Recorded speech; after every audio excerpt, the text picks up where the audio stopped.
এত অহংকার কেন আপনার?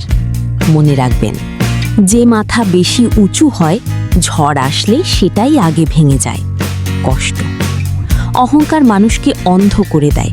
টাকা, সৌন্দর্য, ক্ষমতা বা সফলতা এসব ভেবে যারা অন্যকে ছোট করে, তারা একসময় একাই পড়ে যায়। কারণ মানুষ অহংকারীকে ভয় পায়, কিন্তু ভালোবাসে না।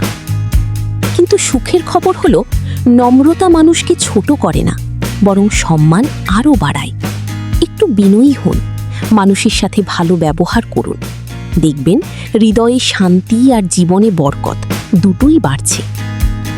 ছোট্ট হাদিসের শিক্ষা। প্রিয় নবী সাল্লাল্লাহু আলাইহি ওয়াসাল্লাম বলেছেন, যার অন্তরে সরিষা দানা পরিমাণ অহংকার থাকবে, সে জান্নাতে প্রবেশ করবে না। সহিহ মুসলিম। এমন আরও তিতা কথা শুনতে ভিডিওটি ভালো লাগলে লাইক, শেয়ার ও সাবস্ক্রাইব করতে ভুলবেন না।